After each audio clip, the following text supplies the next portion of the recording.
All right, Ramblers, let's ramble. I am Dean Antonio. I teach politics, mostly about civil liberties. But lately, we've been doing talks with regard to research and health because I have a lot of students in those departments. And a guest that was nice enough to come a few times, this is his fourth time, is Major Tom Haviland. How are you, sir? How are you doing today? Dean, good, doing great. Happy New Year to you. And thanks for having me on the show for so many times to talk about this very unusual thing, right? These unusual white fibrous clots. I knew you'd have some jars of it because it's hard to. There's a It's here's yeah, my that's more the one I like. spectacular version. Yeah, yeah. Yeah, This is a 5.5 version. And these things started mysteriously popping up, Dean, in 2021, right after the COVID-19 vaccines rolled out.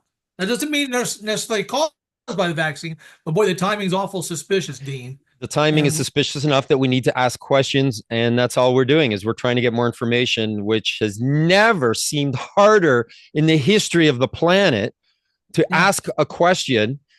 But let's give. I want to give a recap to our viewers that haven't seen our first three. By the way, you're the first. This is your fourth visit. So you're way ahead of everybody else. I don't know if there's no real prize or anything involved, but I'm thinking of getting some Prometheus lighters to our Prometheans, and getting one to you. So here's a recap. This is what we talked about in the first three times. So they start to find things embalmers do as they're embalming in funeral homes, right? All over the world. They're starting to find these white, long, fibrous clots. And again, if you could just pull one up there again, just so people yeah. can see it. Okay, so there it is. Let me just get your view. Hold on, let me get a gallery view. Okay, so there it is. They're finding these in bodies. All right, folks.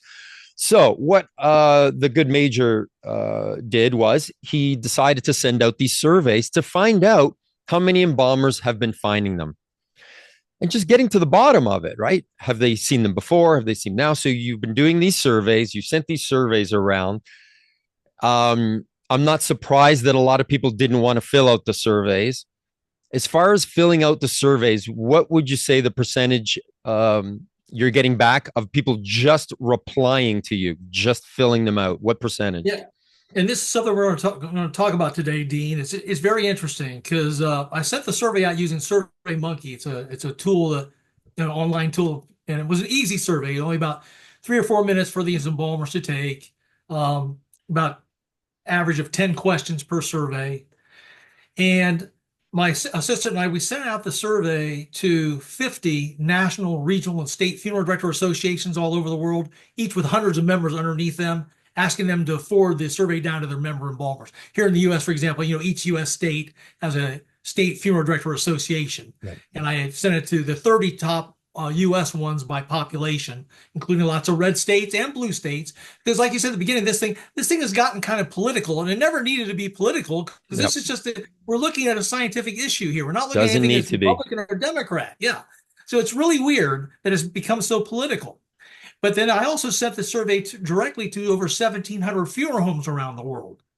So, in the combination with the 50 uh, national, state, and regional associations combined, and all their membership combined with the 1,700 funeral homes directly, I would anticipate if everybody had responded to the survey, I probably should have gotten about 5,000 responses each time I've done the survey over the last 4 years. I've done it in 2022, the end of 2023, the end of 2024, and the end of 2025 that I just completed.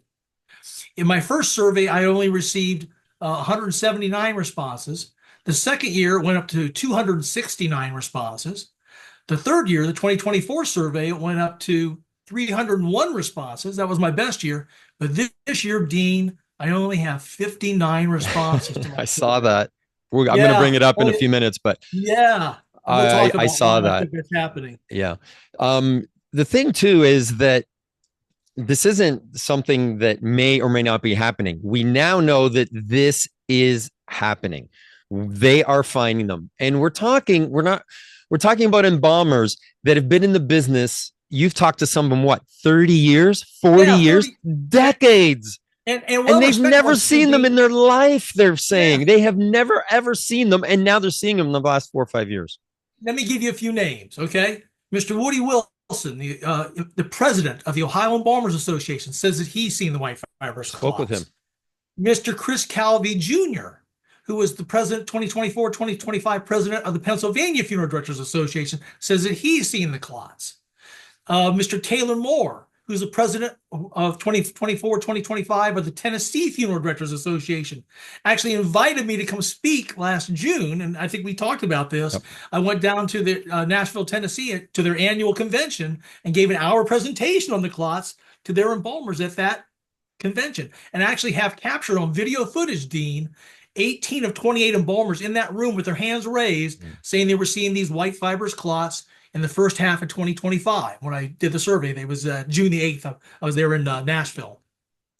So Kevin Swire, the president of the Manitoba, Canada Funeral Service Association for the entire province of Manitoba, says he's seen the clots.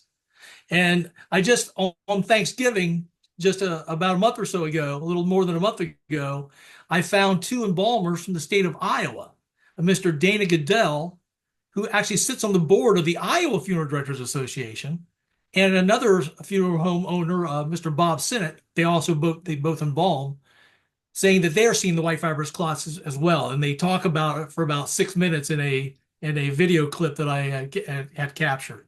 So we have overwhelming proof, and like I said, in my surveys, in my 2024 survey with the most participants, of the 301 embalmers that responded to that, 250 of those people said they were seeing the white fibrous clots. It's 83% of those embalmers in that particular survey. So we have overwhelming evidence, including people by name, that this is happening in the dead. I also, as you know from a previous interview that we did, have found an endovascular specialist and cardiologist from Jacksonville, Florida, a Dr. Mahana Basharat, who works in what's called a cath lab, admitted to me that he's been removing these same white fibrous clots from living people for the last 5 years. So the evidence is overwhelming, and it's visual too. Yes, and it's scary as hell. I remember when I put the videos out, and usually not to my friends, just because friends usually don't actually see their friends' podcasts. Usually it's just kind of weird, so I don't actually send them out. But I got so much response back from the one we did. Everybody's like, what the hell are these things? What the hell? All I got was one text after another. What the hell? What the hell? And I'm like, I don't know. What are you asking me for? That's the point. The point is we need to get to the bottom of this. And like you said, the cat's out of the bag. Now we know that it exists. We don't know why, but we know it's a problem. And at least we do know that there are people, I don't think in North America, but I think they are starting to research it and study it. Can you tell me if you know anything about that? Absolutely. Made any progress there? These teams, Richard Hirschman. By the way, there's also 6 or 7 embalmers in that died suddenly movie, including Mr. Richard Hirschman, a trade embalmer from Alabama, and who does over 300 bodies per year. He embalms a lot of bodies because he contracted. So he's the I think you got me in touch with him. He's really, really old, right? Like he's been around forever. Is that the one? He's been around for a long time. Right. Richard has. Yeah. Okay. And there's also John O'Looney, a funeral director in England, who also came out very early and talked about the white fibrous clots as well. These gentlemen came out in early 2022, late 2021, early 2022 to start talking about what they were seeing and pulling out of their corpses. So God bless them. But, God bless them. Yeah, very few embalmers, they were left to twist in the wind. Most of these embalmers have stayed silent. Even in these surveys we do, we've allowed the embalmers to stay anonymous. We don't, have SurveyMonkey track the IP address of the computer that's taken the survey. We do ask them what state they're from because we wanted to see if there was any regionality with the clots. But in any event, we are working with a team of scientists, Dean, led by Mr. Greg Harrison in Sydney, Australia. And Richard Hirschman has sent samples of the clots to Greg and his team. Greg is working with a few universities. We're also working with a neuroscientist in Japan named Dr. Kevin McCarran. Not Kevin McKernan. Kevin, your viewers might be familiar with Kevin McKernan. He's the one that's discovered the SV40. Basically, it's a cancer motor sequence that was not identified in the Pfizer vials, and then it was actually confirmed by Health Canada and other governments as well. So that is actually in the Pfizer vials, which makes this really the Pfizer product, an adulterated COVID vaccine product. But Greg Harrison and his team, they've been looking at the clots, done a whole battery of tests on them. And all the tests, they've done what's called thioflavin T staining, Congo red staining.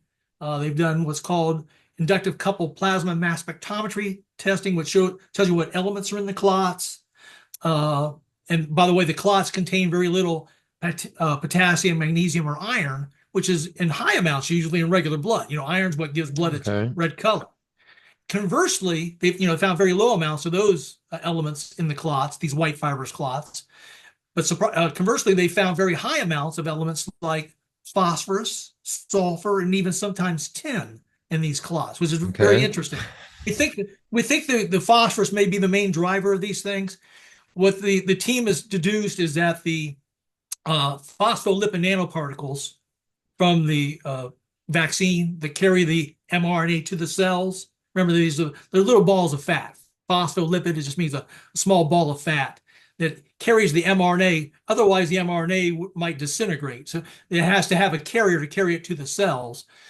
And so that phospholipid nanoparticle, that was its job, is to get the mRNA into the cell. And then once it's in the cell, it opens up and it releases the modified RNA from the vaccine, which then starts to produce the spike protein. And we believe that spike protein also is becoming phosphorylated, and then it's combining with our natural blood clotting protein fibrinogen. We all have a natural blood clotting protein, fibrinogen, that's produced by the liver, and it's in a liquid form in our blood plasma. And whenever there's normal clotting that needs to be done, if you get a cut on your arm, you don't want to bleed out to death, so a clot needs to be formed in order to block that blood from flowing out. So the liquid fibrinogen converts normally into a substance called fibrin. It's a white solid, and it looks like kind of like a spaghetti noodles, nice smooth cooked spaghetti noodles, and it collects your red blood cells and your platelets, and it forms a clot at the site of the wound. And then, so you don't bleed to death. And then when the wound's eventually healed, then that clot gets broken down by another enzyme we have called plasmin. Plasmin comes along and attaches to those nice smooth spaghetti noodles and breaks it down. But what's happening now, and we have actually photographic proof of this, is that the spike protein from the vaccine, as well as the virus too, because there's a spike protein on the surface of the virus, and the phospholipid nanoparticles just from the vaccine are combining with our blood clotting protein fibrinogen to cause it to misfold and become a twisted mess. And then that enzyme plasmin cannot come along and break it down. In fact, if you want to do a share screen, I have a photo of what it looks like if you want to see it. Yeah, hit me. Let's see if I can do a share. Oops, says sharing is not turned on. Send request. Allow. Boom. Let's try it again. Let me get you on speaker here. Okay. Let's see. I'll just pause that while you get it up. All right. So fibrinogen binds to spike protein. Right. So this is human plasma, and this is human plasma with the spike protein.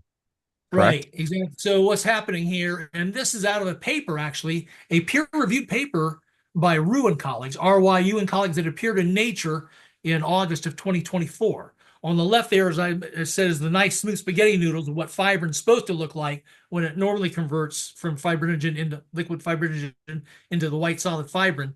But then look on the right over there. See what it looks like when the fibrinogen comes in contact with the spike protein? Either from the virus or from the vaccine. It becomes all twisted and matted mess and gets these nasty nodules on it. So then it becomes much, much more difficult to break down, and it grows into these giant white fibrous clots. It's like they have little, when you put cornstarch on things, you get these little nubs all over them. So what Richard Hirschman did is he sent about a dozen samples of white fibrous clots he pulled out of cadavers to this neuroscientist in Japan, Dr. Kevin McCarran. But by the way, he's qualified to look at this because this amyloid buildup, amyloid is the same thing that builds up in people who have Alzheimer's, Parkinson's, Creutzfeldt-Jacobs. That's what in dementia. A buildup of these misfolded proteins. Amyloid, AMYLOID, is just it's a fancy term for a misshaped or misfolded protein. So he's quite familiar with this misfolded protein because he deals with Alzheimer patients, Parkinson's patients, in the work in the research he's been doing. But look what happened when McCarran took a 5 micrometer slice of one of the white fibrous clots provided by embalmer Richard Hirschman and looked at it under a scanning electron microscope at a high magnification of 5,000 times. This is what he saw. The fibrins all twisted, right? It's a big matted mess. You see the nasty nodules on it. This is actually, that's at 5,000 times. If you back out a little bit and you look at it at 1,000 times, this is what it looks like, the clot does. So as you can see, it's just a big matted mess, and it's understandable that our natural enzyme plasmin can no longer break that down. That's why it becomes these clots, right? So that's good proof at the Yeah, and microscopic some of level. them get so long. Like we were looking at some there were length of a leg because they were in that long artery there in the leg, Yes, right? yes, And they literally had to yeah, yank it out. The embalmer was pulling it out of the person's leg, and right. now you The and one, yeah, the one Richard has in his tube, it's 19 inches long, Dean, and it's about half an inch wide. He's got it, and he puts it up to his arm, and it's like the whole length of his arm. it's It's just nuts. it's It's nuts. crazy. This is happening. It exists. And here's the thing. So we do know that we found them after COVID started. We found them in bodies, but before the vaccine. So that did happen, correct? Yes, yes. Right. So In we my very found it in first both survey, the vaccinated and unvaccinated. And correct. the reason for that could be because The spike protein. the It's spike common to protein. both. It's on the Right. surface of the virus, and it's also produced by the It's mRNA vaccine. produced by the Now, what's interesting about that is my very first survey, the one I did in 2022, I asked the embalmers, when did you start seeing the white fibrous clots? And of the 160, 179 that responded to that survey, 179 responded. 44 of them said they saw the white fibrous clots in the year 2020, the year that we had COVID, but no vaccines yet. So right. there's your proof right there that the virus itself, the spike protein of the virus, can cause it. But then the next year, in 2021, it exploded to about 90 to 100 embalmers seeing the phenomenon in 2021. So Right. the scientists I've talked to believe that the vaccines have supercharged the effect because they can put much more spike protein into your body. Remember, the virus has to fight through your mucosal membrane, your outside of you, to get into the inside of you, and may never even get into the blood system. However, the vaccine is much different, right? Because it gets directly injected into your deltoid muscle, supposedly. But about 75% of that gets picked up by the bloodstream. And Well, those muscle sometimes if they don't, I don't know, I forgot what it's called when you pull aspirate, when you don't aspirate. aspirate, which was what Dr. John Campbell was saying early on. He's saying when he was actually more on the pro-vax side, he was saying, look, I'm a nurse. I understand. I'm a PhD in nursing. You have to do that. You have to pull it out to make sure that it doesn't go in the bloodstream. Yes. And of course, everybody's just going or jabbing. All right, you can go now. And like you said, sometimes they were getting in the bloodstream and they didn't even know it until it was You're too late. right. There's a mountain biker named Kyle, one of the most famous vaccine injured people. And that's exactly what happened to him. The injection went directly into the bloodstream. It hit a vein or artery. And he noticed immediately because he said as soon as that shot went in, he tasted a metallic taste in his Mm. mouth. So he knew something was up. It was in And his and bloodstream. I think it was his second shot. So his first shot, he said that didn't happen. But his second shot, he had this unusual metallic taste. He said something's different here.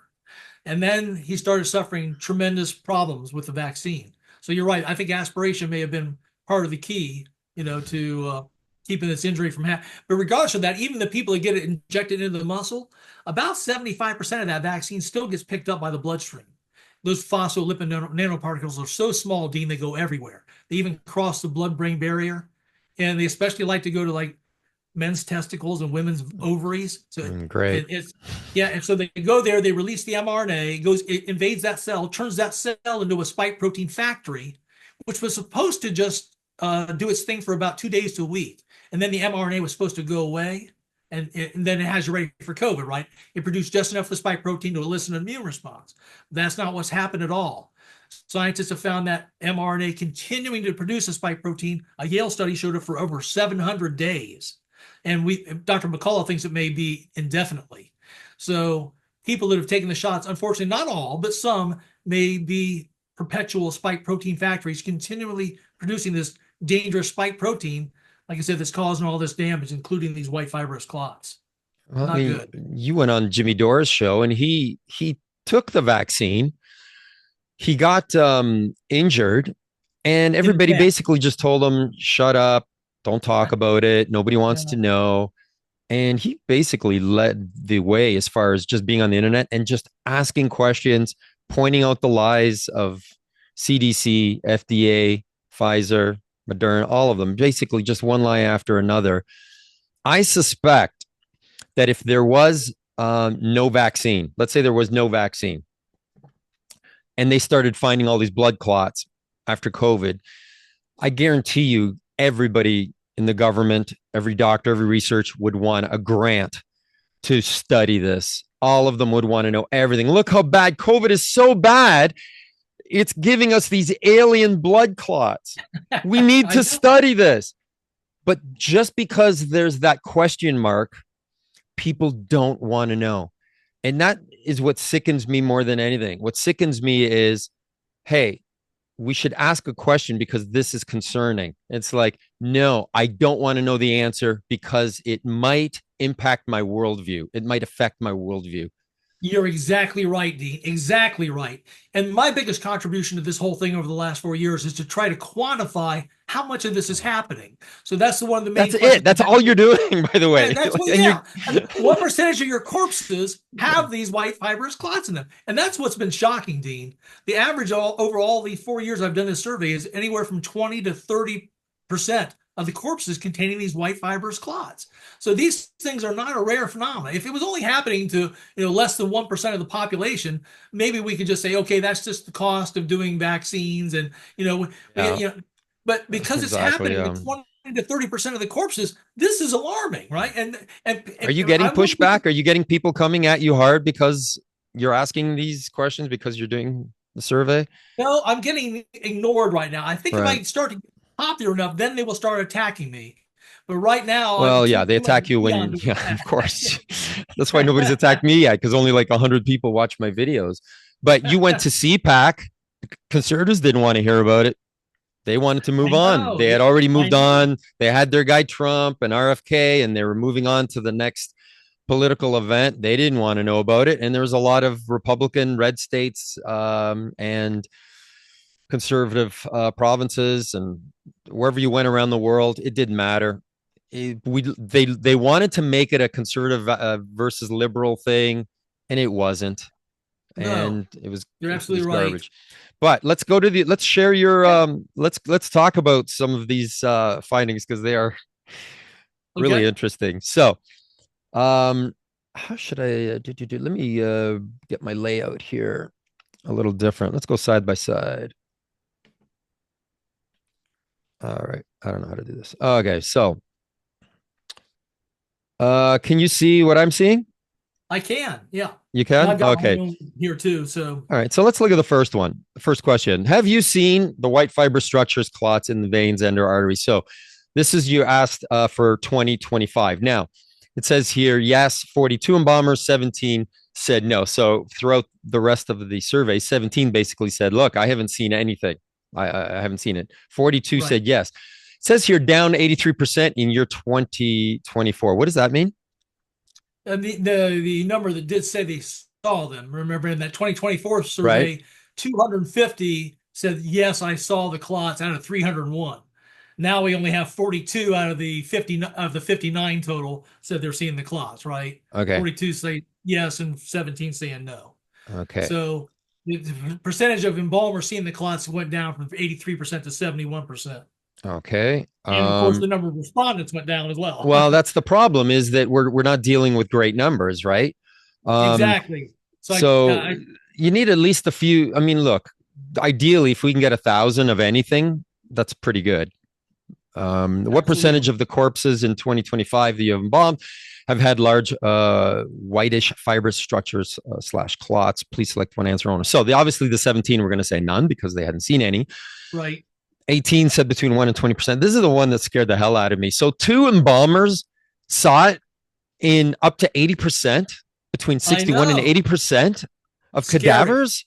Scary. That is scary. I know. Yeah. Now, Richard Hirschman and John O'Looney, I talked to them quite a bit. They're seeing them right now in about 35 to 40% of their corpses.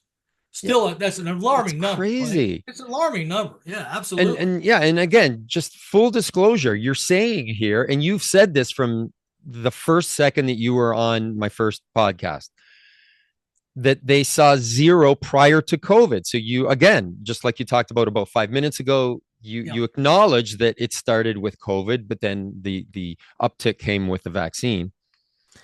right. So There was a phenomenon way it's right back in there. You the put it late, right yeah, there. what's interesting, Dean, there was a phenomenon way back in the late 1980s, early 1990s, and it was called white clot syndrome, probably before most of these embalmers. Really? And it turned out that it was very similar to these white fibrous clots.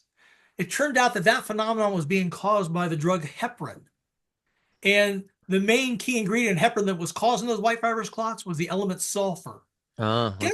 Guess where sulfur sits on the periodic table, Dean? It sits right next to phosphorus, Okay.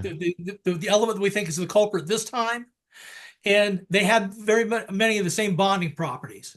So what they did there is they actually just lowered the strength of the heparin and the problem went away. So Okay. that Well, anecdote see, but actually, that's why you need that, to know, and you need to research, and you need to yes, ask questions so you yeah, can. yes, back in the late 80s, early 90s, weren't afraid to ask questions. They asked questions, they found out what the cause was, and they got rid of it, right? Here we think if the CDC and FDA do the research, they'll find out that the phosphorus from the phosphorylated spike protein that's happening, along with the phospholipid nanoparticles that deliver the mRNA, are binding with our fibrinogen, as I showed earlier, and that's the cause of it. And if by They won't taking the study it. vaccine, They'll study it in Japan. They won't study it in. they won't study it They won't because they study want to it. continue the mRNA platform and use those Exactly. same what's called DSPC lipid nanoparticles to deliver all future mRNA vaccines to your system. Oh, they don't want this to stop. I like this next question. What is the longest fiber structure that you have removed? Okay, obviously the 17 said none. 1 to 2 inches. So 6 to 12 inches, 9 of them. Four embalmers saw them over 12 inches. This is a new Yeah, question. I like this question. I do Um, too. It's shocking that, like I said, Hirschman's got right. one of the it's 19 inches in a tube. And this one, I can relate to. Has a family member of the deceased ever asked you to look for them? So 6 said yes. Most of them said no because they don't even know they exist because they've never even heard of them. Nobody in my family's ever heard of them until I did the podcast. So, like I said last time, my brother passed away. So I did ask the embalmer. I said, "Can you look to see if you found them?" And the guy was really, he looked like he was 16. He was the youngest embalmer in history, Yeah. and Was he and surprised when you asked him that question? no, he said, he came up to me very quietly, pulled me to the side, and he says, "I just want to tell you that I haven't seen them, but I have seen them in other bodies." So he has seen them. He was not surprised by my question. He knew exactly what I was referring to. And he says Wow. he's been seeing them. He just didn't see them in my brother, uh, which makes sense. My brother probably didn't. He was confined to a wheelchair. He probably didn't get COVID. And I don't even know. He might have taken the first, or maybe not even taking the first. Like, I may have convinced him not to take the second one, but he didn't even get COVID probably because he was bedridden. He was away from society for like three, Yeah. 4 years. So they're seeing That them. story though, The that tells you though that young embalmer you talked to knows of the existence of clots, is willing to talk to you privately about you it, know, but does not want to come out and talk about it publicly. nobody does. Nobody That's the wants to common talk about thread. it. Yeah. And so you sent me this other video that I couldn't incorporate into the sharing, and it was these embalmers just basically talking, sitting around talking about them starting to see them and watching them talk about it or not trying not to talk about it. Everybody is scared shitless, Major. They are scared shitless. Nobody wants to talk about it. And Maybe, this is 5 years later. this is five That years that video later. was from May of 2025, Dean. What are Most they? of the people, the clock started back in 2021 for most of the embalmers. So it's been 5 years and they're still afraid to talk about it. It's Yeah, really bizarre, isn't it? it What's is. interesting is they both mentioned that they've seen the clots themselves.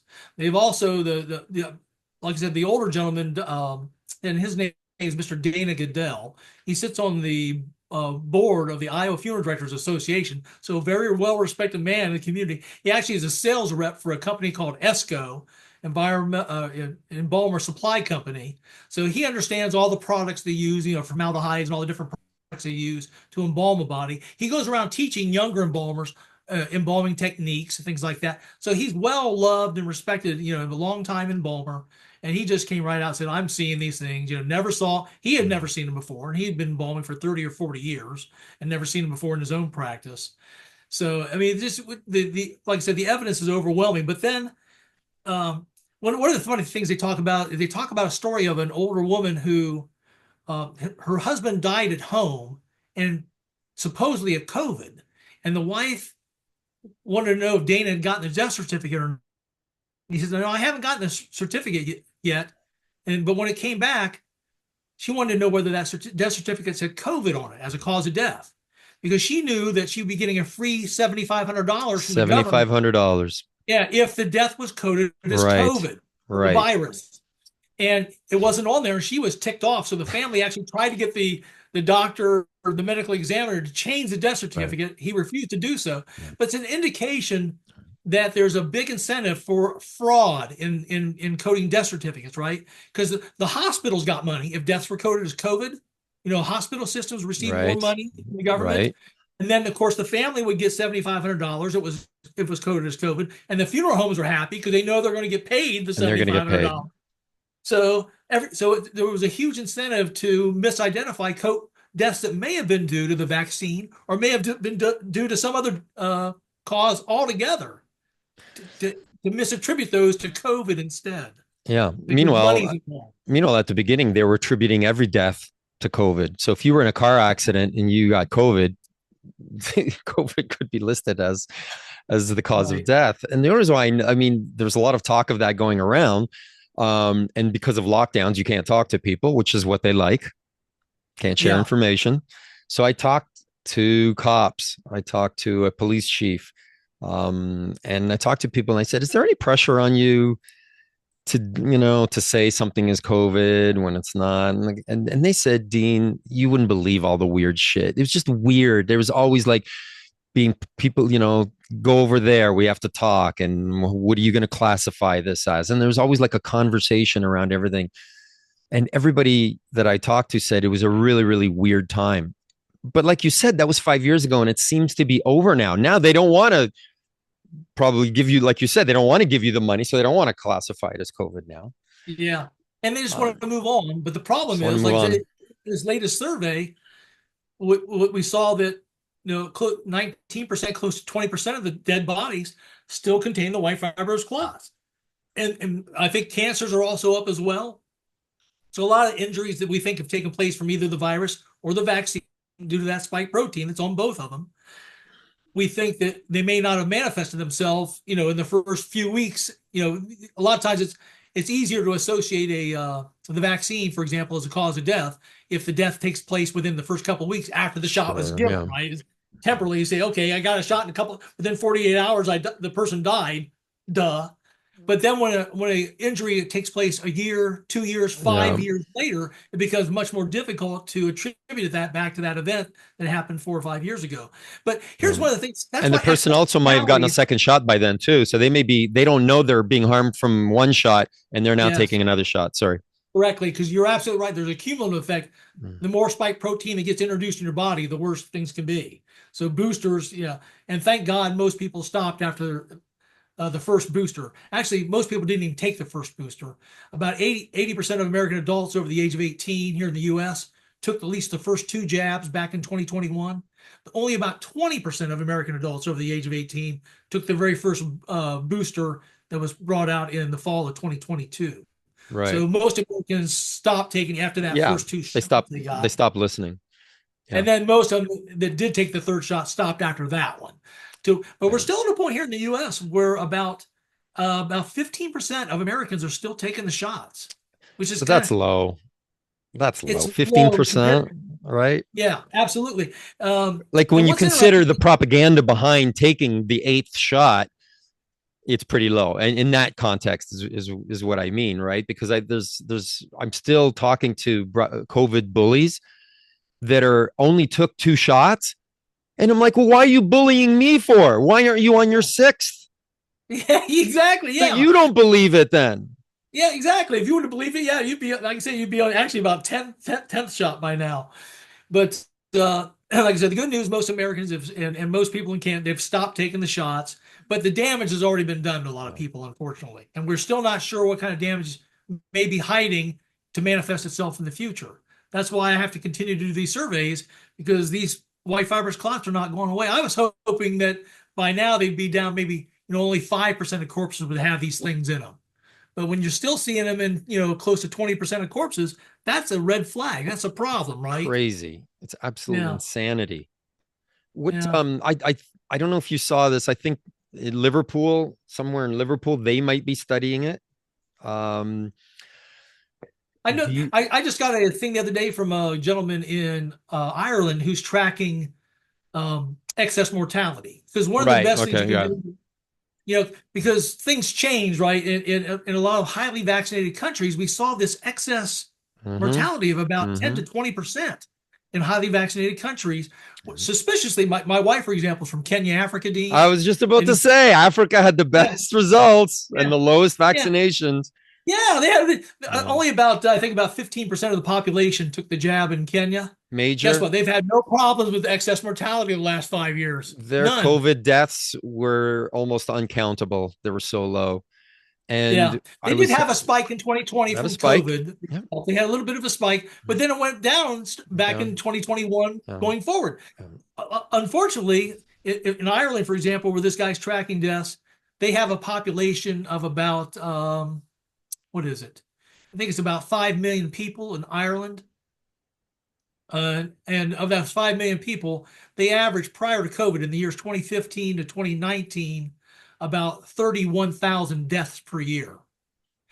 Now, in 2020, they had a little bit of a spike, but it only went up about 6%. They had 6% higher deaths in 2020, the year we had COVID, but no vaccines yet. But then starting in year 2021, the year the vaccines were rolled out, the average from 2021 through 2025 has been about 16% excess mortality for those 5 years It's insane how high it after the is. jabs were introduced. What else could have And nobody caused that? wants to, oh, they're Yeah. gonna look for confounding variables. Go ahead. But I'm What? sorry. If this was Yeah. anything else, you would immediately say, oh, well, it must be, we have to look at this first. It's that. It's Yes. about looking at it first. What do you look at first? And it makes the most sense. So the deaths went up from an average of about 31,000 a year from, like I said, from 2015 to 2019, prior to the pandemic, to now in 2021, this year as the vaccine started, to 2025, about 36,000 people dying per year. An extra 5,000 people in Ireland are dying each year since the And vaccines that were rolled out. never happens. It never like when they look at the rates, right, of expected deaths and whether or not there's more people have died in a given year, they almost can predict to like within like 100 people how many people are going to die the next year. Like every Right. year, it's really stable. It's so stable. Exactly. And then all of a sudden COVID comes along. People say, well, it's because COVID came along. It's like, yeah, but I thought the vaccine stop the pandemic. I thought the Right. vaccine was supposed to stop this. So why do we have excess deaths if we have all of these vaccinations? Bingo. Bingo. Bingo. And Yeah. the excess deaths are crazy. Dr. John Campbell has been talking about it from day one.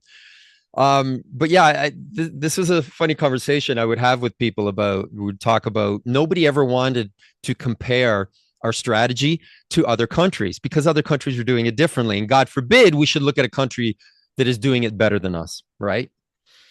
And so I would laugh and I would say, do you notice that the best outcome, like the people with the less deaths, are in Africa and they have the least, the lowest vaccination rates? And they immediately come at me and thinking that they like won some argument by saying, well, yeah, but they also have one of the youngest populations in the world, right? It's like, Uh-huh. so then why are we getting our young people to take it then? We have the healthiest demographic in the world, and you want to give them something that they don't need. And just as a joke the other day, I asked Grok on Twitter, I said, hey, Yeah. Grok, does a college student need to take the vaccine, the COVID vaccine? And I was shocked. It said, no, they probably not, because a healthy person, college demographic Right. doesn't need to take it. I was shocked as hell, Major. I was shocked as You hell. probably wouldn't. You wouldn't have got that answer back in 2021 if you asked me No, the question. They're admitting it now, aren't they? They're slowly. And They're that's the good thing, Dean. slowly They're admitting it. slowly coming around. And in fact, university labs, they should have been studying these white fibrous clots. They have millions of dollars at their disposal. They could have gotten grants, but they're afraid because if they would have come up with any conclusions that were against the vaccines, then they might not be getting any more grants for their Yeah. university labs. One of the I'm in touch with a team of scientists that are led by a Dr. Risa Pretorius in South Africa, and they did a study last year. It was published in October of 2024, and they took a look at microclotting levels before these things become these white fibrous clots, which we call basically a macro clot. It starts off as little microclots. Basically, microclots are just they occur at your capillary level, your very small blood vessels, and they can be just as dangerous as these things. We think these things are causing strokes and heart attacks. The microclotting can block the exchange of oxygen in the lungs, and then they carry that oxygen to all the major organs of your body, including your brain, your eyes. And in our survey this year and all previous years, when we asked how much microclotting are you seeing in your corpses, we get a similar answer to the white fibrous clots, anywhere from like 20 to 30% of the bodies. And the embalmers recognize it as what they call dirty blood or coffee grounds. Yeah. Is that what you're talking about? Like it's Yeah. like a coffee ground, right? Yeah. In the drainage coming off the corpse, it's supposed to look like nice, smooth red blood, but they'll see these what looks like coffee grounds in the blood. And that's an indication that that person has microclotting going on in their smaller blood vessels.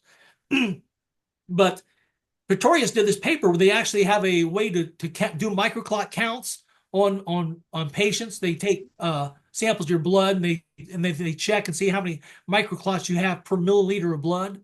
And they did a study and they took a look at 88 patients. There were 38 of them that they called healthy individuals, and there were 50 that were they classified as long COVID. They were experiencing long COVID symptoms like brain fog, shortness of breath, tightness in the chest, poor vision problems. Other thing, maybe some more serious things too. They're dealing with long COVID, and they checked their microclotting levels. What's interesting is in the 8 healthy individuals that they looked at, Dean, the average number of microclots per milliliter was still about 3,600 microclots per milliliter. But the number of microclots per milliliter of the long COVID people, the people that were suffering more, the average was 70,000. So it was about 20 times that. So that's not surprising, right? You would expect those that are showing visible signs of having trouble or suffering from long COVID to have a lot more microclotting in their blood. But here's the thing they didn't show in their study. In the very back of this study, and Nicholas Hulsher, who works with Peter McCullough, Dr. McCullough found this. He found a small table, and it turns out that 83 of the 88 people in that study, all 38 of the healthy people plus 46 of the 50, or 40, 45, 43 of the 50 long COVID people were all COVID vaccinated. So if someone reads the front of the paper where it was never mentioned, they might get the wrong impression that all 50 of those people in that long COVID table were suffering from long COVID due exclusively to the virus, right? Right. But when in actuality, it could be due to the vaccine. Could be. Or a combination of the two. We're not allowed to say that, but yes, it could be. Yeah. And I understand why they probably did that is they probably couldn't have got the paper published had they identified. It wouldn't have been peer reviewed. Yeah. Yeah, exactly. Exactly. So that's what's going on, is they're having to release papers, but they had to be very careful about how they release them. Otherwise they will never get published if they say too many damning things about the vaccine. Here's another paper I came across was really interesting. This was also from October, published in October of last year. The country of Israel, they took a look at, this was a small study. They took a look at 22 pregnant women, Dean, and they checked their, detect for mRNA in both the blood and their placentas of these pregnant women. And there were 16 of the 22 women that had taken the Pfizer vaccine. I don't know if you remember, but Israel was one of the countries that was really gung-ho on vaccinating. They vaccinated right away. They tried right away. Population. They almost all of them took a couple doses of Pfizer. Mm-hmm. So in any event, they took a look at those, and of those 16 women, 11 of them, Dean, had mRNA from the vaccine. And there's a way to differentiate, the mRNA from the vaccine from the virus. But they had the mRNA from the vaccine in their blood, both their blood and their placentas. I'm seeing that. Some as much as as early as 25 days after the last injection, some as much as 250 days after the last injection. So that tells us right there that Big Pharma, Fauci, Birx, they lied to us, right? They told us that, first of all, that shot would stay in your upper arm, that deltoid muscle. Like I said, this It shows didn't. it's going to the family jewels, it's going to these women's ovaries, it's going to Yeah. their placentas, right? So and then also the fact they found it 250 days after the last injection tells you they were also lying to us about the fact that they said the mRNA would only last in your system a couple days to a week and then leave your system. It's still producing spike protein as much as 250 days afterwards. But here's the shocker, Dean. There were 6 other women of the 22 in that study who did not take any vaccines. And they found mRNA from the vaccine in 3 of the 6 women in their blood. That's what scared the hell out of me when I saw There's only one explanation for that I can think of, and that's shedding. shedding, which everybody's been laughing at, and I laughed at when my conspiracy buddy Rob talks to me about he doesn't want to talk to anybody. He won't Yeah, date a woman that is vaccinated. exactly. And I'm Well, this is like, what happened. dude, we got enough Yeah. problems. You need to get out of the house. That's a bigger problem for you. But so, is there any? We don't really have any data on that yet, but that is terrifying, which means we need to study it more, right? Exactly. In that same study, by the way, they had 4 men in there who were sperm donors to a sperm Right. bank, and they were all 4 vaccinated with Pfizer, and they checked their sperm for mRNA. They found the mRNA in all 4 of those gentlemen's Oh sperm. man. So, it So tells you hold that on. Oh my God. So I just, yeah. I broke up with this girl a few months ago, and we dated for a long time, and she was vaccinated and I wasn't. She had two, she was on her second, I think. I, th- I think, I think by the time the third one came around and they realized that they'd all gotten sick from COVID, they Yeah. kind of just gave up on it. But I'm like, we spent a lot of time together in the last few years. Yeah. And I'm like, I kind of, chuffed that I've got this, you know, no mRNA super sperm now that I can go and sell to the world, or my blood, and maybe not. It may have gotten in there, is what you're Well, saying. well, they did say that the mRNA they found in those 3 unvaccinated women, they said it was in trace amounts. Right. So But that leads me still, to believe that it's a lot less. Yeah, yeah. So, um, in fact, Dr. Peter McCullough talks about this. There's a scale that they use there is a way to test using a couple companies. Quest has a kit, and then LabCorp has one where you can test not directly for the spike protein levels, but for the spike protein antibody levels. right. And the test goes up to like 25,000. If you have a count, he said, McCullough says, if your count comes back as anywhere from 10,000 to 25,000, you've got problems. You need to have that spike protein detoxed out of your body immediately. But he says if you come in with levels of in the lower thousand, like 1,000 or 2,000 or lower, then you're probably in good shape. You're probably not manifesting any symptoms, and you're probably okay.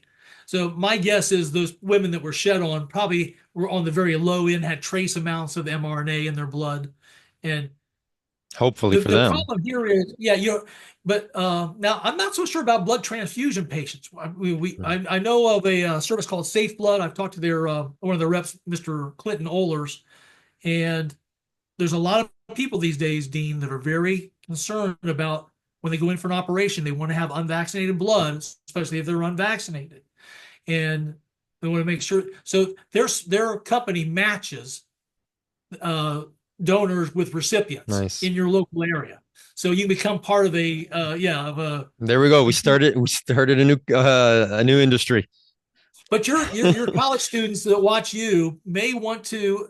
I know it's a tender question to ask, but if you're dating a guy or a girl and you're unvaccinated, you may want to ask your potential person, "Hey, have you taken the COVID Have you vaccine?" taken, yeah, and or take this test and find Yeah. out if you're shedding. Oh boy. So, you know,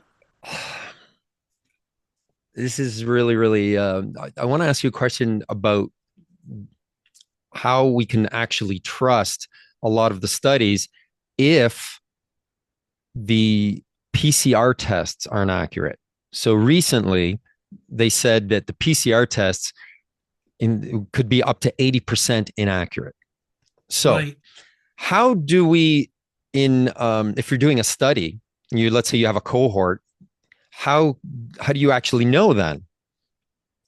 That's a very good question. How do you You're know right, if they've because had COVID or not? If the yeah, PCR tests aren't reliable, is there that's where you another? have to go Do they look. do You have to go something? in and look at those PCR, and if you look at those studies, because if they use PCR, what they call the cycle threshold levels of like 35 to 40 or above, then they become very suspect in terms of getting, like you say, false Right, positives or false negatives, right? So that is a factor. One of the simple tests that actually people done. I actually did this test last year. Myself and my assistant Laura Kasner. It's a blood separation test. If you can find a doctor who's willing to draw a tube of your blood, right. when you let it set vertically for 4 hours or more, it separates. Your blood will separate, and it'll separate into a top clear layer. It looks kind of a yellowish liquid. That's your blood plasma. That's the plasma, right? That's your Right. plasma. It's supposed to be totally clear, Right. and that's what has we talked about earlier, that fibrinogen, which turns into that white solid fibrin. It's in a liquid form though in that blood plasma. You won't see it in that plasma. That's where it's at. And then the very bottom of the tube, you'll see a very dark red layer, which is your red corpuscles, your red Right. blood cell. And then in the very middle, you may or may not see a very thin coat called the buffy coat, which contains your platelets and your white blood cells. So basically, you'll just basically usually see just two layers with maybe a thin buffy coat in the middle. But in people that have been vaccine injured that may have these clotting problems in their blood, sometimes a white lump will form at the bottom of that plasma layer, the yellow clear layer, sitting on top of the This dark is red so layer. scary. And that's an indication, obviously, that you have some vascular damage going on inside you, and you better get to a doctor quickly. Well, that's you were talking before about you're talking about a vascular surgeon that was pulling them out of a live patient. We need the vascular surgeons to step forward as well, right? Like we need everybody to step forward, bring out as much information, pour the information out there, and let's get to the bottom of stuff instead of well, I don't want to know. I don't want to And know. Dean, I tried, right? I tried to Yeah, run you what's called a cath lab worker survey last year in 2024. I sent it to 120 vascular surgeons across the United States. I also sent it to the vascular surgeon societies in the United States, Canada, UK, and Australia, New Zealand. I got back zero responses, Dean. Zero. I get it. I got an email back from the U.S. Society for Vascular Surgery. They're headquartered in Rosemont, Illinois, and they brag on their website of having over 6,300 member vascular surgeons across the United States. They didn't want to take the survey at all. I'll tell The you. doctors do not want to talk about it. Because these are the same doctors that push the jabs. They probably took the jabs themselves. They not only push them on patients, they probably pushed them on their families, and they're worried. They're worried about potential liability. One of the reasons we've been talking about why so few people responded to my survey this year and why these doctors don't want to talk about it either. There are a couple things. A They lot don't of want them to get took the shots sued. themselves. There's cognitive dissonance because they took the shots themselves. They recommended them to family members and patients, right? If the funeral directors, for example, they may be held liable if one of their employees, they probably mandated the jabs on their employees of their funeral home back in 2021. So would you want to participate in a survey that might show a link to the vaccines if you mandated the shots on all your employees? You'd be setting yourself up for liability suit if that person gets injured. So, and then the embalmers, they don't want to come out publicly now, the ones that have been silent for the last 4 or 5 years, because the first question you're going to ask them is, okay, well, you knew you were seeing these things 4 or 5 years ago. Why didn't you come Why out didn't you say that? then? Yeah, when Hirschman and O'Looney and just a few were talking about it. So that's the pickle they're in now. I think a lot of them were expecting these white fibrous clots to go away by now. So Go then away. you never had to talk about it, Right. problem solved, but they're not going away, Dean. So now they're in a dilemma. The clots still exist. They haven't talked about it. And they Yeah. can't talk about it. Otherwise, they'll ask them, why didn't you mention it 5 years ago? Yes, and you're going to have more honorable researchers and doctors in countries where there isn't the corporate capture of agencies, right? Like the FDA gets their funding from big pharma. They're captured. We call it regulatory capture, right? Yeah. So you've got all of these agents, and it's not just drugs. It's the finance industry. It's everything in the United States. It's corporate capture, right? Environmental protection agencies are captured by oil companies. Are there countries? Are you seeing that they're more just open to finding out more open to doing studies? Where are you finding Yeah, that are the most friendly? I think Denmark is more Denmark. friendly than the United States. I just saw the other day, for example, in the childhood vaccine schedule, I think Denmark only gives a total of about a dozen shots to kids by the time they're age 18 years old. Whereas here in the United States, if a kid goes through the whole CDC schedule, he'll get a battery of about 72 shots by the time a I child didn't goes from believe that. zero. Yeah. Denmark, because it's socialized now, they can actually honestly look at the data and do what's best for their population. There's no incentive because their big pharma doesn't advertise on Right, TV. right. None of Oh, that's going on, right? yeah, Yeah. yeah. It's all the government. So If you see people that don't want to know, and you say, if you're watching something and they're pushing something, and then at the end of a segment you hear brought to you by Pfizer, how can you take anything on that program seriously? And people do, because this is what you find out about humanity as you get older. yeah. You find out And that people, they want to hear what they want to hear. I've desperately tried, Dean, over the last 4 years. Every time I have one of these surveys done, I immediately send the results into the Yeah, CDC, FDA, NIH. I've talked to people like Dr. Jay Bhattacharya yeah, on the phone to make sure he knows about, yeah. What's Jay make sure saying? he knows about all the evidence. He says he knows of the existence because he's talked to Dr. Ryan Cole, a pathologist who Hirschman sent Clots to way back when these things first started, and so he knows it's happening. But they take no action on it. There's no yeah, there's nobody There's wants no. to. There's I no tell them motivation to I do tell them this. we're seeing these things in 20 to 30% of Mm, corpses. You would think there'd be immediate action. Oh my gosh, we better do our own surveys with the funeral directors and the associations around the country, right? yeah. They don't want to do their own. The associations don't want to do their own surveys. The CDC, FDA. Who funds Canada's medical association? Is it the same? Is it captured as well? Or is it different? Do you know? Uh, I mean, Health Canada is your service that's in It's Health charge. Canada. But Okay. my guess is they're probably captured. Your regulatory agencies are captured just as much as ours are. Oh, The I'm sure they are. politicians, like the big farmers, in the pockets of everybody, and there's a revolving door here.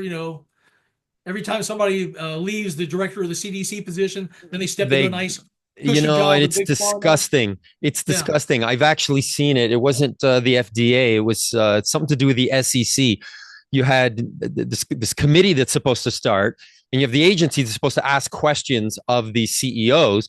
And before it starts, the one piece of garbage basically says, "Hey, congratulations, you're getting Shirley here next week. She's coming over to work for you." And everybody's all smiling about it.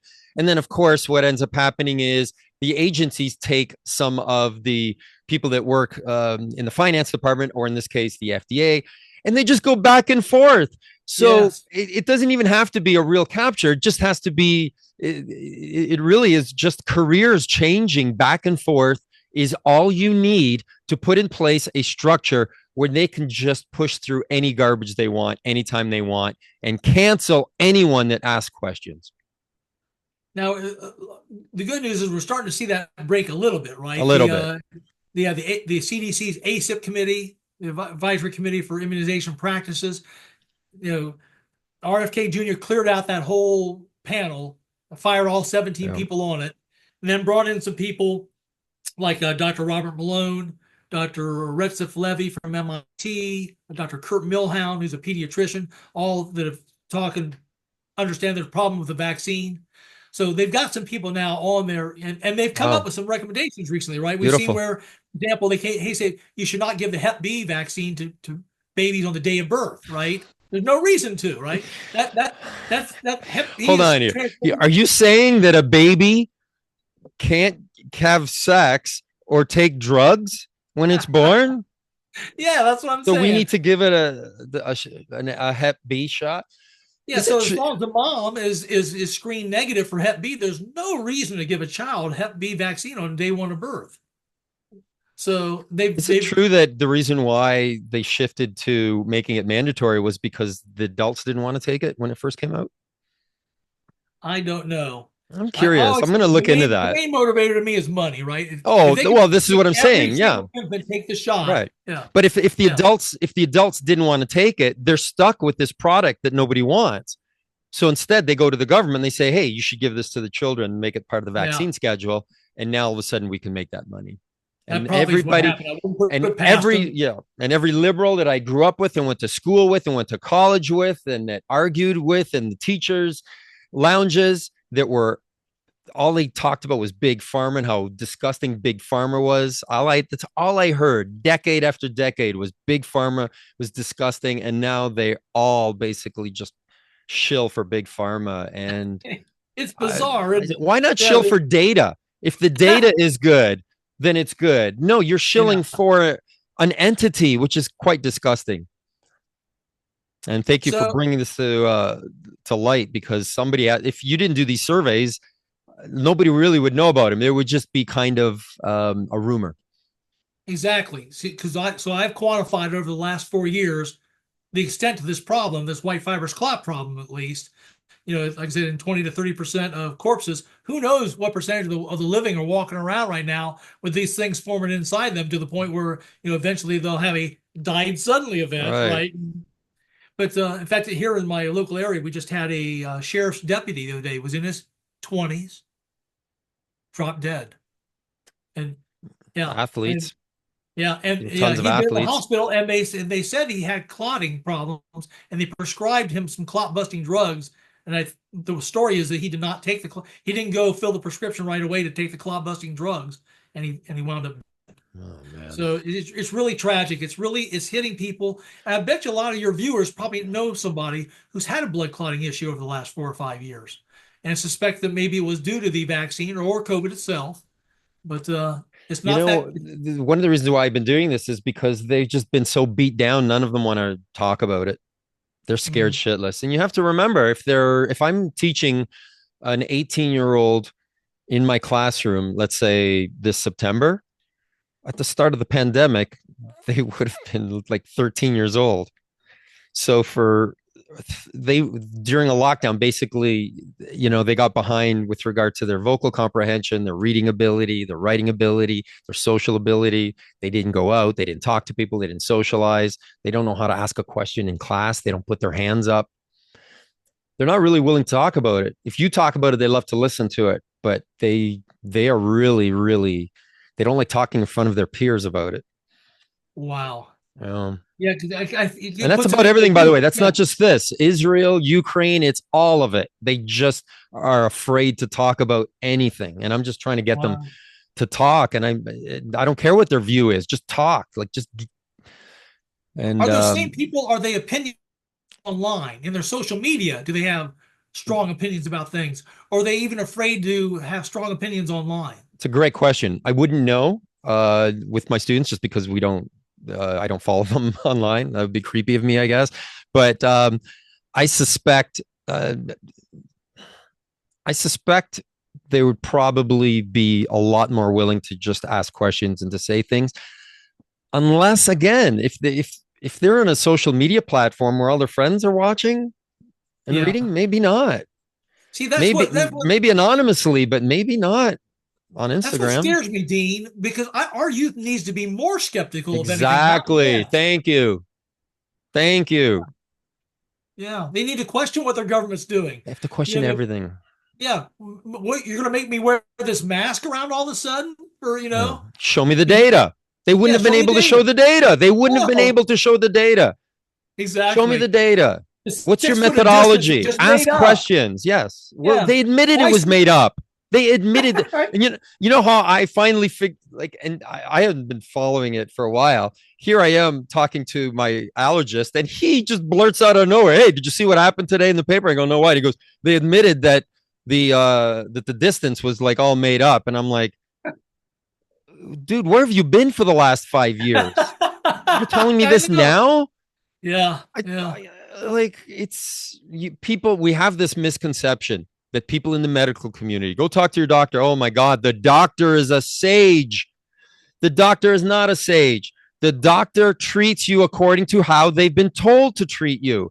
If you come in with a certain illness, they're told to give you this certain medication. And why that works great, Major, is nobody can get fired or sued because the doctor Exactly. does what the medical association told him to do. And the medical association is a bunch of faceless people that you don't know. They didn't treat you, and And nobody the can get protocol sued. for COVID was lousy too. Horrible. Remdesivir was a dangerous drug to the kidneys. And also, the ventilators didn't help, Dean, Ventilators because did not help. what They helped hurt. what yeah, yeah, because the problem was not people not being able to get enough oxygen into the lungs. People were able to get plenty of oxygen into the lungs. The problem was on the other side of the lung wall where this microclotting was taking place that was blocking the ability of the blood vessels to and the red blood cells to pick up that oxygen and then carry it to all the other major organs of the body. So you could have put them Those on ventilators. ventilators, yeah, that was. They ended up doing more harm than good. Some stories had suggested after a while. Absolutely. Absolutely. Infections and things from the ventilators, right? And intubation. So they have the exact wrong protocol because they didn't do the homework. Like I said, No, they put their heads down. They said, "This is what I'm being told to do, and I can't get in trouble if it goes bad because I did what I was told." exactly. The system is that's people say, "What are you talking about when you talk about the system?" And this is an example of it. By the way, and I've just dealt with it with the banking system. It's identical. If you go, I don't know what it's like in the States, but here, if you go to get a loan, basically it's somebody sitting in front of a laptop, and they could be the manager, and they put your information, and they'll tell you what you're entitled to, and nobody is a decision maker.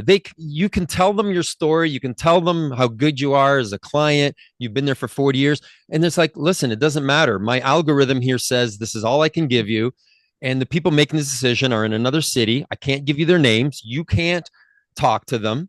You can't. There's no process here where where you Yeah. can, like, it's just ridiculous. The whole banking system is set up so that nobody takes the blame and nobody makes a decision for anything. And that's here. And I it's don't just know what going to it's get like worse there. with AI is going to make this worse, isn't it? Yeah. Because it's just going to automate everything. Yeah. I mean, and literally, you can't complain to anyone. It's like, how could, why did you make this decision? Can you explain it to me? No. I had that issue last night on New Year's Day. My family decided we were going to order a pizza, and usually when I've called the restaurant, the pizza place will pick up the phone and they're right there, and they'll say, "Okay, what do you want?" And we order the pizza and come pick it up 15, 20 minutes later. This time I called and I got an automated voice, and I had to go through about 15 minutes just to order these two darn pizzas. And then when I got to the store, Dean, the pizzas weren't ready yet. They was just starting to make the pizzas. So the timing was all off. Everything's off. The The promise of AI didn't help yeah, me. AI right now, everybody acts like, oh my God, I can't believe what AI is doing. It's like, really, I can believe it because it's pretty crappy from what I've seen, a lot of it. And it's suspect too. We in So fact suspect. the team of scientists I'm working with, when they get various results of their scientific tests, they'll input results into a couple of more sophisticated AI engines, not your typical Chat PTG or Sure. Grok or anything. They've got some very special ones they put it in, but they can't even trust the answers they get out of that AI because the AI sometimes will it's GIGO, right? Garbage in, Yeah, garbage out. If you it put garbage is. in, you're going to get garbage out. And they're still being totally affected by the people that are programming them. Like you can tell, right? Like The bias is there. Yeah, the you can't get bias rid is of the there. The bias. bias is always Exactly. there. And yeah, so artificial intelligence right now, I mean, deep AI, everybody was saying for about a week it was in the news because it was doing a better job than Chat GPT, but for less and all this. And so I tried it. I'm like, what are you guys talking about? This is so bad. It was laughably bad. Now, that's not to say that one day it's not going to take my job. It's not going to take all these jobs. Maybe one day. I don't know if that's 10 years or 100 years from now. I have no idea. Yeah. It's probably I just inevitable, hope but I hope that your students though do get more skeptical. They ask more questions. They ask seek questions, out because here's the problem with what I'm doing. I think this may be the last year I do the survey, Dean, because if I only got 59 responses this year, what do you think I'll get yeah, next year? It's become the new normal. And the problem is when people don't speak out and ask questions, then things that are going on that are bad, like these things is still in 20% of people that are no longer being talked about and become the new normal. That's a problem, right? That's a problem because like I said, prior to 2020, nobody ever saw these. and how easy would it be to set up a study where we know we can basically know from the cadavers by asking the family or looking at their medical records and just comparing the vaccinated and the unvaccinated rates of these white blood clots. I'm not like a methodol. I don't know about methodologies. I Yeah. wasn't in science. to me, that seems like from an epidemiologist, would they be able to set something up that'd be quite elegant? They could figure that out pretty Yeah, I easily, or am I mean, wrong there? no, you can set up things. In fact, in the interview that we watched with this Dana Goodell and Mr. Bob Sennett, these two Iowa embalmers, at the very end of their conversation, Mr. Goodell mentions that he's both a funeral director and an embalmer. So he's in that unique position that when he ever refines the white fibrous cloth, Right. he can talk to He the family asks, of the yeah. deceased. So he asked them, he says, the first question I asked him is, did your loved one have COVID? And they'll say, no. Then he says, then I asked him the critical question, did your loved one take the COVID vaccine? They said, oh, yeah. But then remember what he says? He said, then I just drop it. Then he drops it. He says, I just drop it. I don't want to talk about it after this. Yeah. Yeah. But he himself knows that whenever these white fibrous clots, 100% of the time, it's with people that have taken the vaccine. So anecdotally, that's just one person, right? I've run into other embalmers that say the exact same thing, about 3 or 4 other embalmers that say that as well. I know that's anecdotal, but unfortunately, like we have to rely on anecdotal because they won't give us real studies because they don't want to do the real studies. Bingo. If I know if they did the real studies, that's what they would find. Just do it. Just do the freaking studies. So it'll have to be done in another country, essentially, right? If it's done at all. If it's done at all. There's a lot. I mean, like in Australia, for example, they're worse than here. They've got a guy right now. Oh, Australia's the worst. The worst. Yeah, in New Zealand, I think New Zealand. COVID bullies up the wazoo. Yeah, New Zealand, a guy came out and talked about the problems that all the deaths are occurring in New Zealand, and they rewarded him by putting him in jail.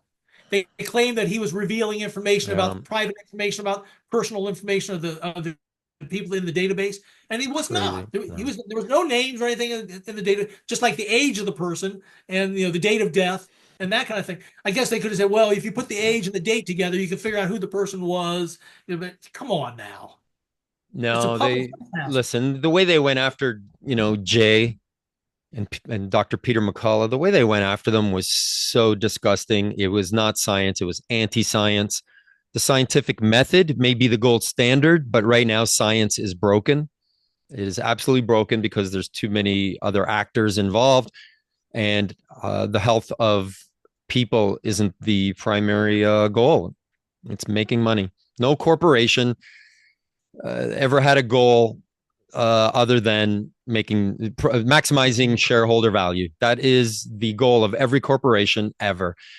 They may say the other stuff. Oh, we want to help the environment, want to help you get healthy, and want to help you lose weight. Yeah, those are the niceties, but you don't want to do that for free. You want to do that for a buck. And unfortunately, we see when they are collude with the government, that's when it's really disgusting because they're colluding with government over its own citizens.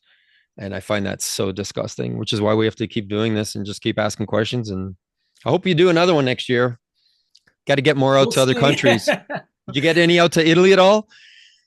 I got to see my Italian my Italian brothers are. Did they any of them respond? No.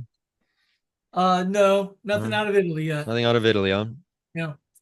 So we'll keep trying. Keep doing. Well, hey, you were on Jimmy Dore, like I said. So what was that like before we go? Because he's one of my heroes. What was that experience like? I met Jimmy in person twice. I actually went to 2 live stand-up routines that Jimmy did, both in Indianapolis and in Dayton, Ohio. Right. Nice. And actually showed these as he was doing his stand-up routine one night. He says, "What in the world is that?" So I told him my story there. Yeah. So when he hadn't seen him either. What's that? He hadn't seen them up until that point. When I showed them, he had never seen them. Okay. Yeah, these things, like I said, they've been suppressed. Other than Hirschman and a few others coming out and talking about, I don't think Jimmy had seen died suddenly. So then he asked. Well, I mean, yeah, that did surprise me. I thought he would have heard because he was really him and Kim Iverson were the 2 best on it, actually. Right. So Jimmy then was anxious to get me on the show after I did the. Yeah. So what was that experience like? Being really on his show, was that good? Yeah, and Jimmy, like you say, he's been vaccine injured himself, so he understands the and he had a lot of his comedian friends just drop him. Yeah, you know what? A guy gets injured taking a vaccine, and you're gonna shit on him. Fuck you, people. That's what I say. We're with you, Jimmy. He took the vaccine. He was a good boy. Yeah, exactly. but they just want to, they don't want you to cause vaccine hesitancy, so they just drop you like a rock. Exactly. So you can actually lie for the vaccine. So here is a factual lie. We know that it doesn't stop transmission. We know that. And we know they didn't test for it. They admitted they didn't test for transmission. Rachel Maddow, it's still up on YouTube, on her show, is saying, if you take the vaccine, it stops with you. Period. She says, period. Yeah. And that is She a never lie. apologized for that. Never She never said, apologize, I'm but sorry. that's fine because it doesn't promote vaccine hesitancy. If it promotes vaccine hesitancy, then you can say anything you want. You can lie. You can say the vaccine will, you won't get COVID. You can lie and say you will not get COVID. You can lie and say that you will not get taken down. I know. And that's where we are in 2025. Thank you. Yeah. Unbelievable. All right, listen, I wore a blazer for you today because it was a special occasion. Keep doing what you're doing, but I know you. The only reason you're not doing this for fame and fortune. You're doing this so that to get everybody else to kind of do the research. So if they start I'm to do it, tired that's of a it. good thing. You're tired of it, That's right? why I've done But it for if 4 years now. I want to get. I'm retired now. I would like to get back out to the golf course and yeah, not have to worry about. But well, until the CDC and the FDA actually pick up the ball and start running with it, I've got yeah, to continue to be the one to try to quantify yeah. what's happening. And we need institutions to start studying it, and hopefully that happens at major institutions and universities, and we'll see. But so you hang on while I shut her down, and to all Well, of our guests, I hey, hope. Oh, one more yeah, thing go here. ahead, man. If I've got people no want to rush. see all of our work that I've done, myself and my assistant Laura Kasner, we have a fantastic free Substack. We don't grip. We don't ask for No. money at all. This is all out of our own pocket. So it's called Clotastrophe. This is the name of the Okay. Substack we affectionately call it, and it can be found at Laura Laura You're gonna Kasner. send it. Yeah, you're gonna send it to me, and I'm Okay. gonna put it right in our description, like I did last time. Okay. Perfect. Yeah. Laura Kasner at laurakasner.substack.com. Kasner, Kasner. Kasner. Correct. Okay. Correct. Okay. So, to everybody else, if you like us talking to Prometheans, people that bring you information, like and subscribe. I've never said that before. This is the first time I've ever said like and subscribe. I just feel weird doing it. But anyways, so remember, folks, be good, be safe, and don't trust anyone over the age of 30. Thanks, Steve. Cheers.